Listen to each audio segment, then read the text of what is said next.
将来比较这个有也我就不会进去哦，将会偏南嘛大约风气吧，所以那些阳光也把人这个所有你的搞了嘛，才去在的瞬间会，才去在越南嘛龙我要搞会，才去在也去了也嘛就会记得要搞会，因为他会让你会呀这边他去那种多。คนแต่เป็นใช่ป่ะมาดูดิကိုလုံးနိုင်တဲ့အရာမရှိဘူးကိုတက်နိုင်တဲ့အရာမရှိဘူးရခင်တာကျမတို့ ਨੇ မရှိဘူးဆိုရင်ဘယ်ဟာအချင်းတက်ဖြစ်တယ်ဆိုတဲ့အရာအများတန်းဝန်ခံခွင့်ရနေခွင့်တောင်မှရခင်ပေးမှကျမတို့ကအခွင့်ရတာဖြစ်တယ်ဒီကိုနာပါတော့ဒီချီမကိုပြေတော့နာမတော်ပေါ့နော်ဒီပဲဒီတော့လို့ပြောနေလို့ဆိုတော့ဒီပဲဒီတော့လို့ပုံပါဘူးခုချိန်လဲကျေးဇူးတော်ကိုချီးမွမ်းမယ်လို့စဉ်းစားလိုက်တိုင်းကျေးဇူးတော်ကိုချီးမွမ်းလိုက်တိုင်းအချက်လက်တွေဘုံနောက်ထဲတော်၎င်းနှလုံးသားထဲတော်၎င်းပေါ့နော်ရေတွက်လို့မရနိုင်အောင်အဲ့ဒါကြောင့်မို့ပဲဘုရားရဲ့ကျေးဇူးတော်မှာမယုံပုံနိုင်တော့ကိုရောရဲ့မြတ်တာပုံနိုင်တော့ဘုရားရဲ့ကျေးဇူးတော်မရေတွက်နိုင်တော့ဘုရားရဲ့ကျေးဇူးတော်ဆိုတာကိုကျွန်တော်တို့ကိုရီးယားမတက်နိုင်တဲ့အချိန်အဲ့ဒါကိုဝန်ခံတဲ့အချိန်မှာဘုရားရဲ့ဝိညာဉ်တော်ကကိုယ်စီမှာအလုံးလုံးတည်းဘုရားရဲ့ဘိုးတော်ကကိုယ်ပေါ်ပြောတဲ့အခါမှာသူတစ်ခုဘုရားရဲ့ပြုနာဘိုးတော်ကကိုယ်ပေါ်မှာတက်ရောက်ပြီးတော့လုံုံခြင်းအခွင့်ကိုခံစားရတယ်တန်ရှင်ခြင်းအခွင့်ကိုခံစားရတယ်ကျမ်းမာခြင်းအခွင့်ကိုခံစားရတယ်ကိုဘုရားနာမကဘာဆက်ဆက်ပါ၍ပုံကြည့်ပါစေအာမင်ဒီကတော့ပေါ့နော်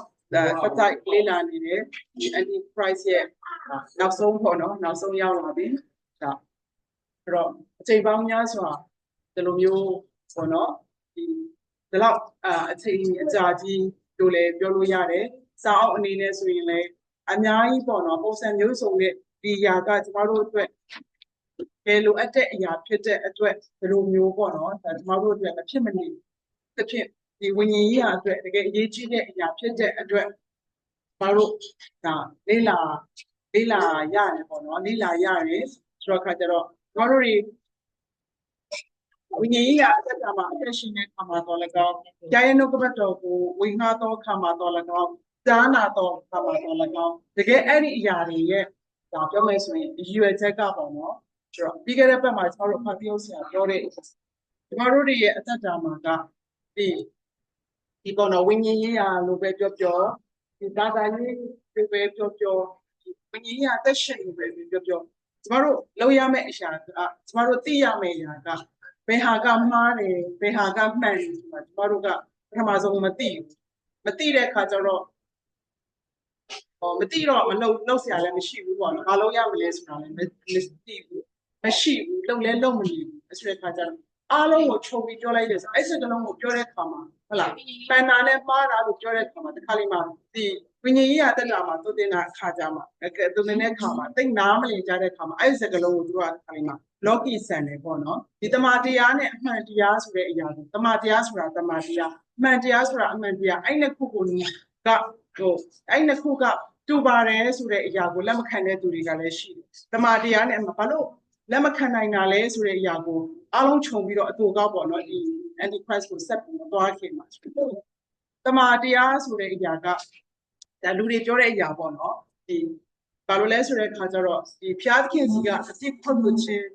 ဒါသခင်ချို့အဖြစ်အပြစ်ဖွင့်လို့ခြင်းကတင်ခြင်းနဲ့ပတ်သက်တဲ့အရာဒုံယုံလေးနဲ့ရတယ်ပေါ့နော်ဒုံယုံလေးနဲ့ရတယ်ဆိုတဲ့အရာနဲ့သူနေခဲ့တယ်တလဲလက်ခံနေတယ်ဒီလိုမျိုးပဲဝင်ရနေတဲ့အခါမှာတမန်တရားဆိုတဲ့အရာကအမှန်တရားချက်ပို့ပြီးတော့မြင့်မြတ်တယ်ပေါ့နော်ကောင်းတယ်ပေါ့မှန်တရားဆိုတာကသူ့လို့ရင်ကိုပြည့်ရှိရင်ကိုခံရမယ်ဆိုတော့အဲ့ဒါထက်မြင့်မြတ်တယ်ဆိုတဲ့အရာနဲ့ဒီတမန်တရားနဲ့အမှန်တရားကမတူဘူးတမန်တရားဆိုတာကမှန်တရားဆိုတာဒါဆိုဒီမှာလူတွေကဒီလိုပုံစံနဲ့အဲ့ဒီအတွက်ပေါ့နော်အဲ့ဒီအတွက်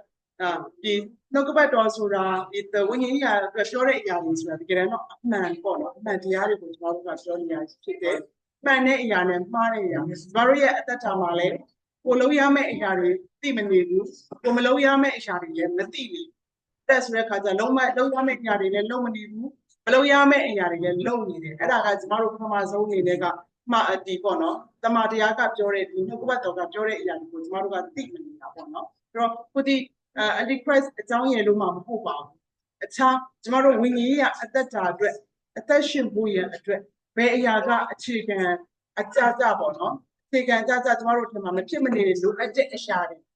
လို့ပြောမလဲအုံမြင့်ချပေးနေတယ်ပေါ့နော်အဲ့လိုမျိုးထည့်သွင်းပေးနေတယ်စူးစမ်းပြီးတော့တိဆောက်တယ်စူးစမ်းပြီးတော့ဝေမျှပေးနေတယ်သင်္ကာလတော်တော်များများကြီးတောင်မှယူခဲ့ပြီးပြီပေါ့နော်တဲ့ဒါနောက်ဆုံး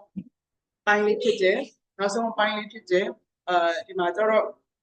သူကတော့ဒီပေါ့နော်Antichrist ကဒီပေါ့နော်သူကဒါတော့သူကဂျူးလူမျိုးပေါ့နော်Antichrist ကဂျူးလူမျိုးနေနဲ့လာလိမ့်မယ်ပေါ့ဆိုတော့အဲ့ဒီအချက်ကိုကြည့်ပါဒါကောင်းစိတ်လေးကိုပြောတာလीเนาะအဲ့ဒါကိုအခြေခံပြီးကျမတို့ကဆက်သွားမှာဖြစ်တယ်ဆိုတဲ့အခါကျတော့ဂျူးလူမျိုးလို့ပြောတဲ့အခါမှာဒီအများကြီးပေါ့နော်အဲ့ဒါတော့တမိုင်းတစ်ခုဆက်ပြီးတော့ရှင်းပြထားတဲ့အရာတွေအများကြီးရှိတယ်အဲ့ဒါကိုပြောမယ်ဆိုတဲ့အခါကျတော့ဘာကြောင့်ဒီ Antichrist လို့ပြောလိုက်ရင်ကျမတို့တွေကဒီမေရှိယကိုပြောခဲ့တဲ့သူကလည်းဒီဂျူးလူမျိုးတွေဖြစ်တယ်သူတို့အတွက်ပဲမဟုတ်ဘူးဆိုတဲ့အရာကိုဒီမှာရှင်းပြတာပေါ့နော်ဘာလဲဆိုတော့ကာလတစ်ခုမှာဒီအသင်းတော်မှာကိုဟုတ်လားအသင်းတော်ထဲမှာကိုဒီဂျူးလူမျိုးတွေကတောက်ွယ်သွားတဲ့ကာလတစ်ခုတွေအဲ့ဒီတောင်ရှိခဲ့တယ်ဆိုတဲ့အခါကျတော့ဒီ Antichrist ကဒီမှာတော့ဒီ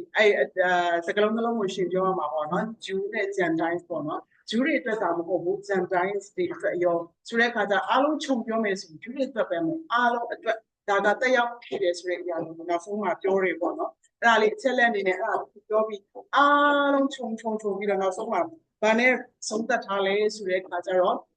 မရှိမနှောင်းမှပြောသွားတဲ့အရာပေါ့နော်ဒါရဲ့ဒီဖြားခင်ရဲ့ kingdom သူ့ရဲ့နိုင်ငံတော်ထဲမှာလားစာတန်ရဲ့ kingdom ထဲမှာလားသူ့ရဲ့နိုင်ငံထဲမှာလားကျမတို့ဒီမှာမရှိမနှောင်းမှပြောသွားတယ်ဆိုတော့အဲ့ဒီခေါင်းစဉ်အောက်မှာဒီမှာတော့ citizen လို့သုံးထားတယ်ပေါ့နိုင်ငံသားနေအဲ့ဒီမှာသူဥပမာလေးတစ်ခုကပြောထားတယ်အဲ့ဒါကဘာလဲဆိုတဲ့အခါကျတော့ဒီပေါ့နော်ခေါင်းစဉ်တစ်ခုမှလည်းအဲ့ဒီဥပမာကိုပြောခဲ့မှုတယ်ဒီပေါ့နော်ဒီယာကူဆာပေါ့ဂျပန်နိုင်ငံမှာရှိတဲ့ယာကူဆာဂိုင်းတွေရဲ့လှုပ်ဆောင်မှုတွေဒါအရှိမလည်းအများကြီးပဲဒါကိုယ့်ထက်ဘုဟုတ္တရှိတဲ့သူတွေဒါပြောမယ်ဆိုရင်ပေါ့နော်အများကြီးဒီမှာလည်းအများကြီးတော့ရေးထားတယ်ဒါပေမဲ့ဒီမှာပြောရမယ့်အရာပဲပြောသွားမှာပေါ့နော်အဲ့တော့ယာကူဆာလို့ပြောလိုက်ရင်ဒါကသူကလူဆိုးခိုင်းပေါ့နော်ဒါလူဆိုးခိုင်းသူတို့ကိုကြည့်လိုက်ရင်ဒါသူများနဲ့မတူဘူးပေါ့နော်သူများနဲ့မတူဘူးရတဲ့သမီးတွေနော်အဲ့တော့သူများနဲ့မတူဘူးသူရဲ့ပုံစံဆိုတော့ဒီမှာသူကဘာပြောထားလဲဆိုတော့သူတို့နဲ့မတူဘူးလို့ပြောတဲ့အခါမှာသူတို့ရဲ့သူတို့ရဲ့ခန္ဓာကိုယ်ပေါ်မှာထိုးထားတဲ့တတူးပေါ့နော်တတူးတော်မှာသူများနဲ့မတူဘူးသူတို့မှအဲ့လိုမတူညီတဲ့တတူးထိုးထားတယ်ဆိုတဲ့အခါကျတော့အခြားထူးခြားတဲ့လက္ခဏာတွေလည်းပါလဲဆိုတဲ့အခါကျတော့လက်ထိတ်လေးပေါ့နော်ထိတ်ကလေးတွေလက်ထိတ်လေးအဲ့ဒါလေးဖြတ်ထားတယ်လို့ပြောတယ်ပေါ့နော်ဆိုတော့သူတို့မှာကဒီမျက်စိနဲ့တော့မြင်လိုက်တဲ့အခါမှာအဲ့ဒီဂိုင်းဝင်ဆိုတာသိတာပေါ့နော်အဲ့လိုမျိုးသူ့မှာပုံမှန်တရံရှိတယ်ဆိုတဲ့အခါကျတော့ဒီမှာဘာကိုပြောချင်လဲလို့ပြောတဲ့အခါမှာယာကူဆာလို့ပြောတဲ့အခါမှာသူတို့ဂျပန်နိုင်ငံမှာပေါ့နော်ဆိုတဲ့အခါကျတော့သူတို့ဒီစီးပွားရေးလုပ်ငန်းပေါ့နော်သူတို့ဂျပန်နိုင်ငံမှာသူတို့ရဲ့ဂိုင်းရဲ့ဒီစီးပွားရေးလုပ်ငန်းစီးပွားရေးနေပင်မှာလည်းရခိုင်လုံးတော်တော်များများသူတို့ကဆောင်နေတယ်တော်တော်များများပါဝင်နေတယ်အဲ့လိုပြောတဲ့အခါမှာယာကူဆာလို့ပြောတဲ့အခါမှာအများစုကဒါကဘယ်လိုပြောမလဲလူဆိုးခိုင်းပေါ့နော်လူဆိုးခိုင်းဒါစိတ်ထဲမှာတန်းပြီးတော့မြင်ကြတယ်စိတ်ထဲမှာတန်းပြီးတော့မြင်ကြတယ်ဒါပေမဲ့သူတို့ကဘယ်လောက်ထိသူတို့နိုင်ငံမှာအရေးပါတယ်လဲပေါ့နော်သူတို့နိုင်ငံရဲ့အစိုးရကတော့မှတစ်ခုခုတကယ်ချိုးကိစ္စတွေမှာပေါ့နော်လိုအပ်ရင်လိုအပ်တယ်လို့ယာကူဆာအဖွဲ့အစည်းနဲ့တွားပြီးတော့တိုင်နေရတဲ့အခြေအနေရှိတာပေါ့နော်သူတို့ကအရေးပါနေတယ်အဲ့လောက်ထိသူတို့ကနေရာတစ်ခုအနေနဲ့သူတို့အရေးပါတယ်အဲ့လိုပြောတဲ့အခါမှာစီးပွားရေးကဏ္ဍအနေနဲ့ရောစီးပွားရေးအနေနဲ့ရောသူတို့ဒီအဲ့လိုအရေးပါတဲ့အခါမှာတရားဝင်စီးပွားရေးကလည်းအများကြီးရှိတယ်ဒါတရားဝင်เนาะအဲ့ဆိုတော့တစ်ဖက်မှာတရားဝင်လို့ပြောတဲ့အခါမှာတရားမဝင်စီးပွားရေးတွေကလည်းအများကြီးပဲတရားဝင်စီးပွားရေးတောင်မှပြောမယ်ဆိုရင်နိုင်ငံရဲ့သူတို့ဘယ်နေရာခိုင်းလို့ဘယ်နေရာခိုင်းတော့ဘယ်လောက်ရှိပါတယ်ဆိုတဲ့ပြောထားတဲ့ပမာဏတော်တော်များနေပြီပေါ့နော်ဆိုတော့တရားမဝင်စီးပွားရေးနဲ့ပေါင်းလိုက်ရင်ယာကူဆာသူတို့ရဲ့အဖွဲ့အစည်းသူတို့ရဲ့ခိုင်းကနာဟာဟုတ်လားသူတို့ရဲ့နိုင်ငံပါခုနပြောသလိုပေါ့နော်သူတို့နိုင်ငံမှာအုပ်ချုပ်တဲ့အစိုးရကတော့မှခုဆိုသူတို့နဲ့ တိုင်ပင်ရတဲ့အဆင့်ထိသူတို့ကအရေးပါတယ်အရာရောက်တယ်အဲ့လိုမျိုးနေရာယူထားတယ်ဒီကကြတော့အဲ့ဒီမှာဘယ်ချက်တွေကိုဥမာမပေးထားလဲဆိုတဲ့အခါကျတော့နော်ဘယ်ချက်တွေကိုဥမာပေးထားလဲဆိုတဲ့အခါခုနပြောလို့သူရဲ့ခန္ဓာကိုယ်မှာဒီခိုင်းဝင်လို့တိတာတဲ့ဒီမှာရေးထားတဲ့ဟာလေးတွေပြောတာပေါ့နော်တိတာတဲ့တက်တူးရှိတယ်တို့လက်ချောင်းဖိတ်ကလေးတွေဆိုရင်တခြားတဲ့ခံရတယ်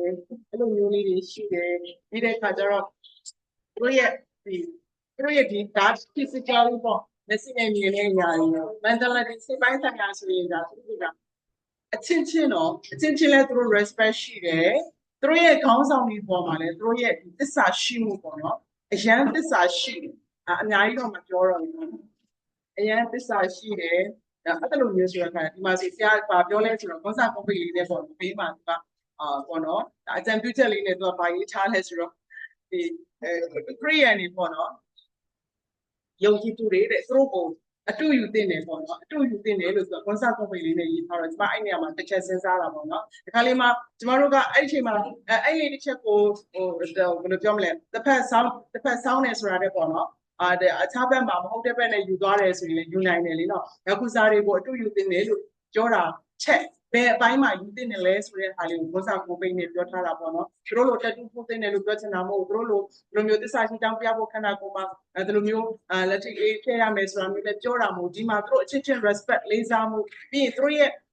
အဖွဲ့အစည်းပေါ်သူတို့ရဲ့ခေါင်းဆောင်တွေပေါ်မှာသစ္စာရှိတယ်သူတို့ရဲ့အဖွဲ့အစည်းတွေပေါ်မှာသစ္စာရှိမှုပေါ့နော်ဒီຢာတွေဟာတကယ်ပဲသူတို့ရဲ့အဖွဲ့အစည်းရဲ့ဘယ်လိုပြောမလဲလှုပ်ဆောင်မှုပေါ့နော်သူတို့ရဲ့လှုပ်ဆောင်တဲ့သူတို့ရဲ့ passion ကိုသူတို့ပေါ်ပြတာတော့ဆရာကတော့အဲ့ကဏ္ဍလေးကိုအတူတောင်ယူသိနေပေါ့နော်ဝန်စာပုံပိတ်လေးနဲ့အဲ့ဆိုပြောရချင်းဝန်စာပုံပိတ်ထည့်ပြီးပြောရချင်းရွယ်ချက်ကတစ်ဖက်အကုန်လုံးကိုဘယ်လိုပြောမလဲဒီခါလေးမှာယူတတ်တယ်လေနော်ရကူစားတွေကိုအတူယူသင့်တယ်ဆိုတဲ့စကလုံးတစ်လုံးနဲ့တော့မလုံလောက်ဘူးပေါ့နော်ဘယ်ချက်ပဲယူရမလဲဆိုတဲ့အရာလေးကိုဒီမှာတိကျကျဖော်ပြထားတာပေါ့နော်သူတပြည့်ချင်းချင်းလေးစားရဖို့သူတသစ္စာရှိမှုလေးစားတယ်လို့ဆိုတဲ့အခါမှာသူရဲ့ကောင်းဆောင်ရေးပေါ်သူရဲ့အဖွဲ့အစည်းတွေပေါ်မှာသစ္စာရှိမှုတော့ကျမတို့အတွက်ကြတော့ဘာကိုပြောတာလဲကျမတို့ရဲ့အဖွဲ့အစည်းလို့ပြောတဲ့အချိန်မှာဒီမှာဆိုရင် organization ကိုပြောတာအထူးသဖြင့် leader လို့ပြောတဲ့အချိန်မှာကျမတို့ရဲ့ leader ကဘယ်သူလဲဟုတ်လားဆိုတော့ကြတော့ organization ဆိုတာတဲ့ဒီမှာဆိုရင်ကျမတို့ကိုဥဆောင်တဲ့သူကတကယ်ယူဖြစ်တယ်ဟုတ်လားပြီးတော့ကျမတို့ကိုဒါကဲတင်မဲ့သူကရောက်ပြီးဖြစ်တယ်ကျမတို့ရဲ့ဒီညာတွေပေါ်မှာလဲကျမတို့တကယ်သစ္စာရှိမှုဆိုတဲ့အရာနဲ့ကောင်းစင်နေနဲ့လည်းအများကြီးသွားခဲ့ပြီပေါ့နော်ကျမတို့တကယ်ပဲသူတို့လောက်တောင်မှသစ္စာရှိသလားပေါ့အဲ့လိုမျိုးစစ်ဆေးဖို့ပေါ့နော်အဲ့လိုမျိုးဆရာကတော့အဲ့ဒီနေရာလေးမှာအတူယူစေခြင်းနဲ့ဆိုတဲ့အကြောင်းလေးကျွန်တော်တော့အကြံပေးထားတာပေါ့နော်ဒီအခါကျတော့ကဲ antichrist နဲ့ကဲခြုံပြီးပြောမယ်ဆိုရင်ဒီယာကုစာတွေဒီအကြောင်းကိုဥပမာပေးတဲ့အခါမှာဒီ antichrist ကလည်းဒီပေါ့နော်ပြောမယ်ဆိုရင်ဒီခရိယန်တွေထဲမှာအလုံးလုံးတဲ့အခါမှာခရိယန်တွေကိုသူကနော်ပြောမယ်ဆိုရင်ဘုံနဲ့ပဲပြောနေမှာမဟုတ်ဘူးမကောင်းဘူးလို့ပဲပြောနေမှာမဟုတ်ဘူးတိုက်ကျင်တယ်ဆိုတာပဲပြောနေမှာမဟုတ်ဘူးဟုတ်လားတကယ်ပဲဒီထဲမှာပဲပါဝင်ပြီးတော့ပါဝင်တာတော့မှခုနရောက်စားရည်သူတို့ကိုသူတို့ဒီနိုင်ငံထဲမှာပေါ့နော်ဒီတရားဝင်လုပ်ငန်းတွေရောတရားမဝင်လုပ်ငန်းတွေရောဒီလိုပဲ antichrist ဒီခရိယန်ထဲမှာခရိယန်တွေထဲမှာဟုတ်လားပြောမယ်ဆိုရင်ပါဝင်တဲ့သူရဲ့ဒီလှုပ်ဆောင်မှုဘေးကနေပြီးမှဘယ်လိုပြောမလဲကျမတို့အရင်ဥပမာနေပြောလို့မြုပ်ကြည့်သူတွေတစ်ထက်ကလာမှာမဟုတ်ဘူးကိုရီးယားဒီတွေထဲမှာပဲဟုတ်လားဒီတွေထဲမှာပဲလူတွေရဲ့တကယ်ယုံကြည်စိတ်ချမှုရှိအောင်လူတွေယုံကြည်အောင်လူတွေသုံးတော့လိုက်နာအောင်ခုနပြောတဲ့သူ့မှာ ability တွေအများကြီးရှိတယ်ဟုတ်လားကျမတို့တွေ ability တွေသူ့မှာအများကြီးရှိတယ်ဆိုတဲ့အခါကျတော့အဲ့ဆိုတော့အဲ့လိုပုံစံမျိုးနဲ့လာမှာဖြစ်တယ်သူ့ရဲ့ဒီပေါ့နော်တရားမဝင်ပုံစံရောတရားဝင်ပုံစံရောဆိုတဲ့ဒီစကလုံးရဲ့နောက်မှာ antichrist ကကျမတို့အထဲမှာဒီလိုပြောမလဲအလုံးလုံးတဲ့ပုံစံပေါ့နော်ဆိုတဲ့အခါကျတော့ဆိုတော့ပုံလုံးခြုံပြီးတော့စဉ်းစားမယ်ဆိုရင်ဒါ antichrist ကိုပြောတာနဲ့ကျမတို့ဒီယုံကြည်သူတွေထဲကလာမယ်ဆိုတဲ့အရာဟိုတွေးတဲ့ concept ပေါ့နော်တွေးတဲ့ကတော့ကျမတို့တွေကရုံးထွက်နိုင်လောက်ပြီးရှင်းတယ်ကျမတို့တွေရဲ့အထဲတွေကပဲအထဲထဲဆိုတာကယုံကြည်သူတွေတဲကပဲခရိယန်တွေတဲကပဲခါလီမှာဒီလိုပတ်သက်ပြီးပြောတဲ့အခါမှာပေါ့နော်အကြမ်းမို့ဒီခါလီမှာဒီကိုရဲ့ဒီဝေများတဲ့နှုတ်ပတ်တော်ကိုနားထောင်မဲ့လူကလည်းအရေးကြီးတာအောင်တော့ အော်ကျရင်တော့ဘက်တော့ကိုစကြမဲ့သူတွေအတွက်ဆိုရင်တွေးကောင်းတွေးနိုင်တယ်လေနော်ကိုယ်တိုင်လည်းတွေးခဲ့ဘူးတွေဘာလဲဆိုတာကိုယ်လည်းပြောမယ်ဆိုရင်ခရိယံမဟုတ်တဲ့အခြားဒီကွက်တက်တစ်ခုကနေပြောင်းလာတာဖြစ်တဲ့အခါမှာသူတို့လိုမျိုးကိုယ်စဉ်းစားဖို့ဟုတ်လားဟာသူတို့တော့ရှုပ်နေတာငါတို့ကမှစာရုံစီမဲ့သူတွေဟုတ်လားခုမှငါတို့ကဆက်ငါတို့ကကျမတို့ကအခုမှစပြီးတော့ဟောနော်လေ့လာတဲ့သူတွေကြားဖို့တဲ့သူတွေဟာသူတို့ဟာနဲ့သူတို့တော့ရှုပ်နေတော့ရှိသေးတယ်တို့တွေကဖြည်းဖြည်းမှပါပေါ့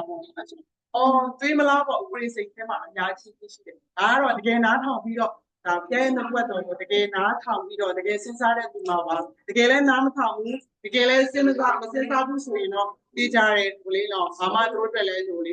ဘာမှလည်းမရဘူးဘာမှလည်းစိတ်ရှုပ်ပြေးစရာမရှိဘူးပေါ့နော်ဒီမျိုးပြဲနှုတ်ွက်တော်ကိုပြောတဲ့အခါတကယ်ပဲခုနစတောင်းတဲ့အခါမှာလည်းဘာလို့ဖတ်နေဆက်စတောင်းတဲ့အခါ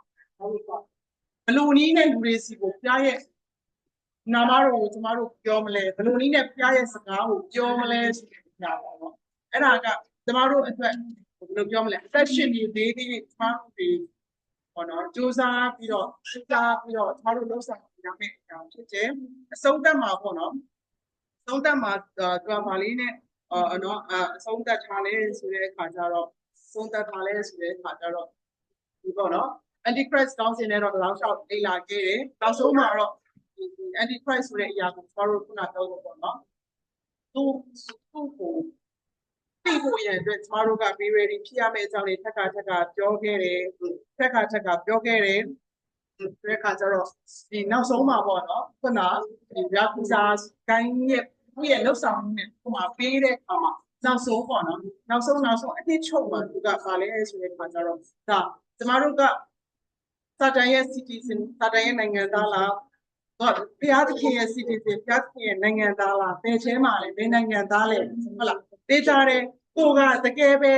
ဒါယာဝေဘုရားရဲ့နိုင်ငံတော်ထဲမှာဟုတ်လားဘုရားသခင်ရဲ့နိုင်ငံတော်ထဲမှာနိုင်ငံသားတယောက်ဖြစ်တယ်ဆိုရင်တော့ဟုတ်လားပေါ့နော်ဒီ